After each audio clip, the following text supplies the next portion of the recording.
Hi beautiful people, welcome back to the YouTube channel. My name is Lorraine Cho and I am a Cameroonian YouTuber based in Douala, Cameroon.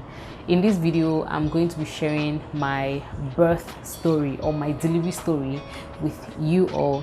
But before I get into this video, I want to appreciate 3 of my many subscribers. I have decided that I'm going to start appreciating my subscribers, all of those people who come, watch, comment, like and share. I'm going to be appreciating you all because I do not take your time and resources for granted. And that explains why I would like to appreciate Esther Grace, Mercy Dari, and Barbara's Reality. So I have so many people watching my content, but these 3 always come through and I decided to start with them. I'm definitely going to appreciate the others, but Esther Grace, Mercy Dari, and Barbara's Reality, thank you so much. You have always been there. It doesn't matter what kind of content I share, you are always there watching, commenting, liking, and I really appreciate you all. Mercy Dari is a YouTuber, Barbara's Reality is a YouTuber too. Esther Grace, I don't know if she's a YouTuber, but she watches my content and I am grateful. So let's get right into my birth or delivery story.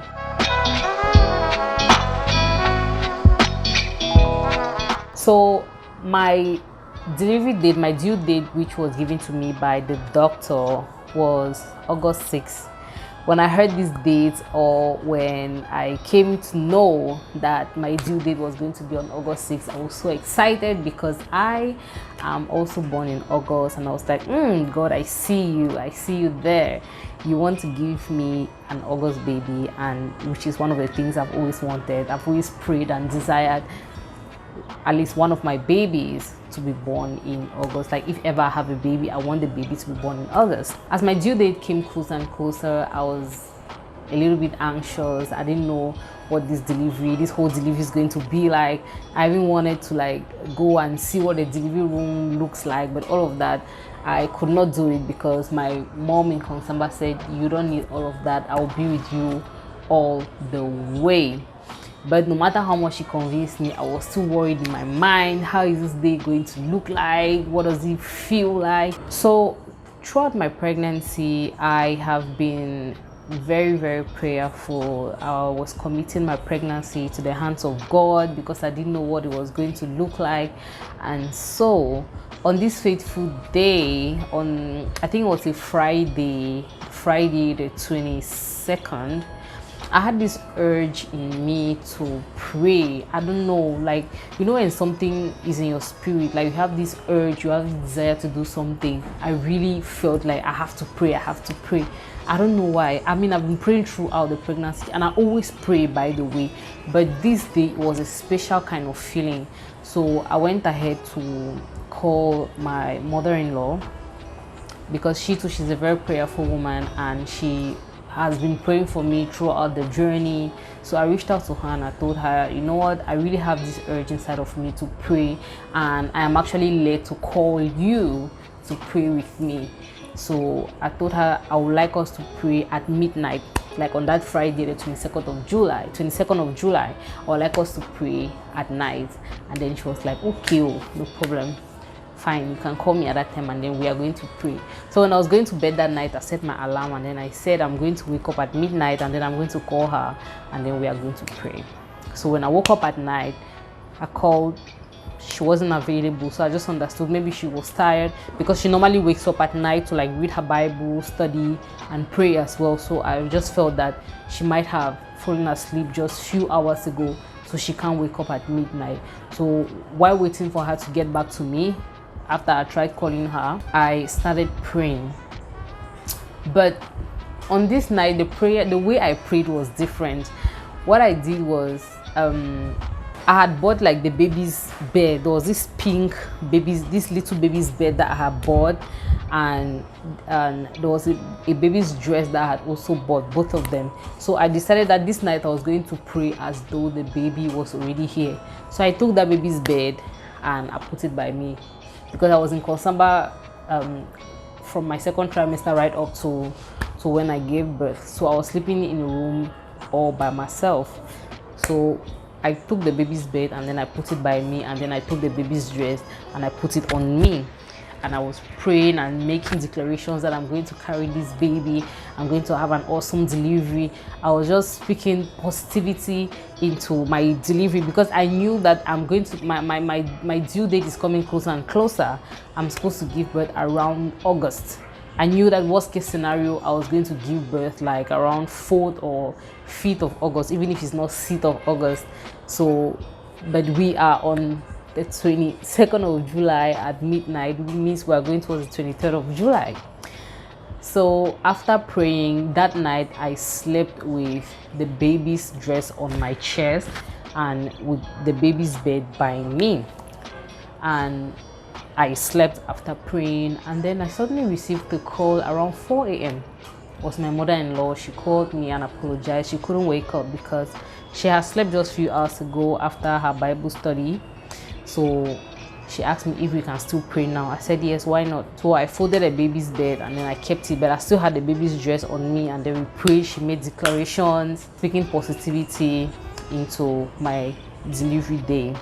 And after the prayer, I slept again, and then I woke up around 7 a.m. and I went out. We had these holiday makers at home with us, and then I met them. We washed dishes together, and then I started cleaning. We have these verandas at home, and then I started cleaning the veranda. And before I knew it, I felt like a warm liquid coming out of my body, and then I just thought to myself, wait, why am I peeing without wanting to pee? So it was funny, right? Then I just thought that maybe my water just broke.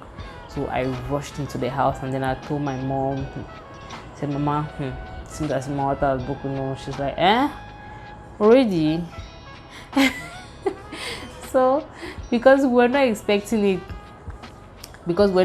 to come so soon, so she quickly went out of the gate, and then she went and got there is this grass we call water grass here in Cameroon. She went and cut some of it. I've actually been using it to do people call it enema, some other people call it pumping, but it's just a way of cleaning your system, So she went and got some of those leaves, and then she brought it, and then she gave it to me. She asked me to quickly scrub the leaves, and then to clear my system, to do the enema, to do the pump, and then take my bath, and then we are going to wait for the contractions to start.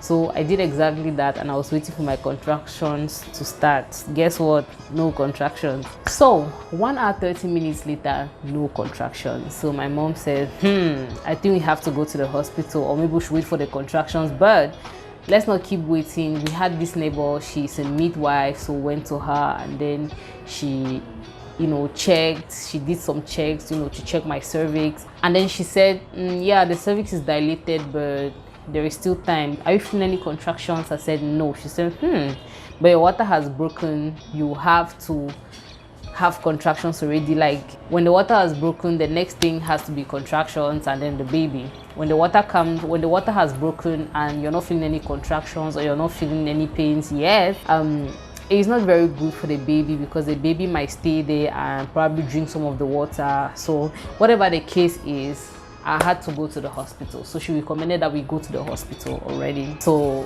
my mom took me to the hospital, and the gynecologist there, she checked, and then she saw that, okay, I'm already dilating, but I'm not having any contractions. Then they have to induce the contractions.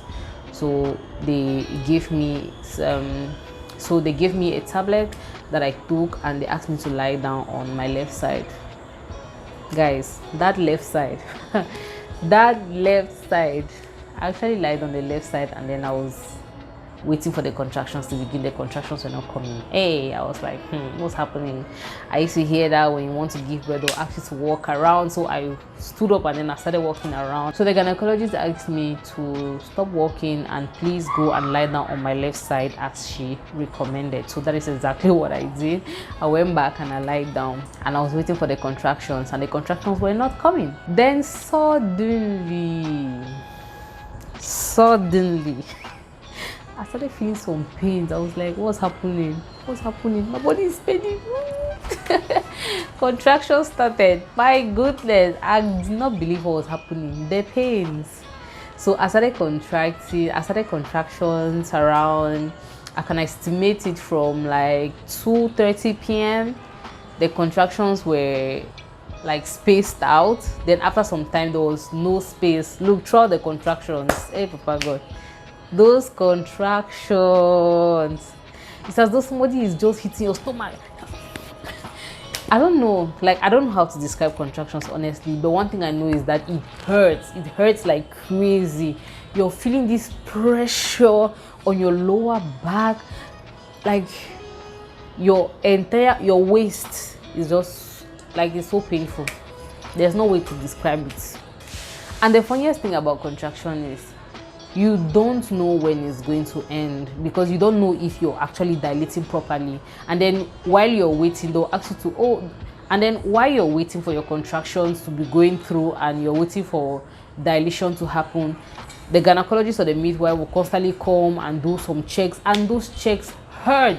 They really hurt. Like when they come to check your cervix, to check if you're dilated, so painful. So while I was having the contractions, my mom came and then she held my hand and then she told me, you have to be strong, you have to be vigilant, make sure you listen to what they are asking you to do. You have to listen to the midwives. If they say do this, do it. Okay, I say yes, mama. I say, my mama body pains. She said it's okay, very soon everything is going to be fine. I was in pains, like the pain has no explanation. I don't even have footage of that time, because I felt like I knew that I was going to take videos for my delivery, but there was no way. I did not have the energy. I gave my phone to my mom, that, "Ma, please hold this one first of all." What?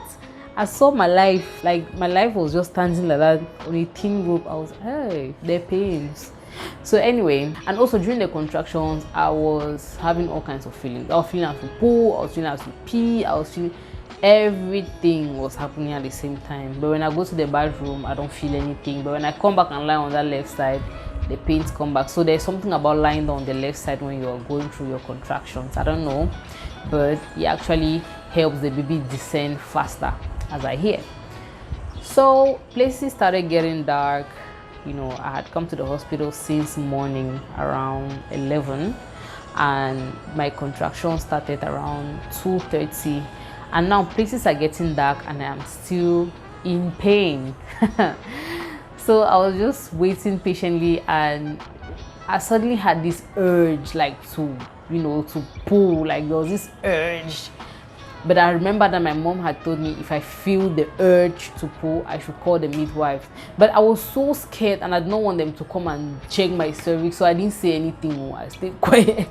So fortunately for me, the midwife came and then they just wanted to do like a random check to see if I've dilated very well. And then they just came and then they checked and then they're like, oh, she's about having the baby. So I was waiting in the labor room. I could not even go to the delivery room. So they brought all the things and I gave birth in the labor room. So this is how the birth proper went. So when they brought everything, the midwife said, you're only going to push with contractions. When you stop feeling any contractions, to stop pushing, okay? I said yes. And I did exactly that because my mom had advised me to listen to the midwives. So when the time came, I pushed thrice. And the third time, the midwife said, don't push again, pushing is over. The baby's head was already out, and then she would move the baby and they put the baby on me. Oh my goodness, that was the most beautiful thing I've ever seen. A baby came out of me. Hey! I was shocked. A baby came out of me. Hey, God. I was just like, God, you're wonderful. I was just thanking him. I was just giving him the glory, because I remembered this urge I had to pray the previous day, and I knew that I was going to be giving birth. What scenario? In August, I didn't know I was going to give birth in July, and so I was just so grateful to God. I was like, God, you made this happen. I was just thanking him. I was just so grateful. I was just so happy. Like, oh my God, it's such a beautiful feeling. I was happy because everything happened well. Like, I was so happy. So the pushing itself when I'm thinking about the pushing, I don't really remember any pain when it comes to the pushing, because it was just a few minutes. The baby just it was just a few minutes. The baby just had to come out. The pain I remember very well are the contractions, because the contractions had no end. They were just going on and on and on and on. Or maybe they took longer hours. But the pushing, it took about just a few minutes for me to push. I pushed thrice. And the third time the baby's head was out, and by the grace of God, everything went on well. The placenta followed, everything was just okay, and the midwife did a good job, and I was so happy. That night I could not even sleep. I was just thanking God. I was just so happy. I was just praising him, worshiping him. I was like, God, this is wonderful. Mom is fine, baby is fine. So I just want to thank God. I really had to put this video out there, to encourage anybody. If you're pregnant, or if you're expecting, or if you're planning to have a baby, yes, pregnancy and delivery is definitely not an easy task, but nothing is easy in this world. But it's always worth the stress. It's always worth the risk when it is successful, which is why you always have to fix your eyes on God. Just depend on him, just thank him, and then also do your consultations, follow whatever your doctor says. Let them be balanced. Do what the doctor recommends you to do, and match that up with prayers, because prayers without action is dead. So this is my delivery story. If you have any more questions, I don't know if I've missed anything out. If you have any more questions, please drop them in the comment section. I'll be ready to answer them. And if there's anything you would like to know more about the entire delivery process, please just drop it in the comment section. Thank you so much for being with me throughout this video. If you have watched to here, that means you're really interested in this story. And I just want to say thank you for watching, and I'll see you guys in my next video. Bye.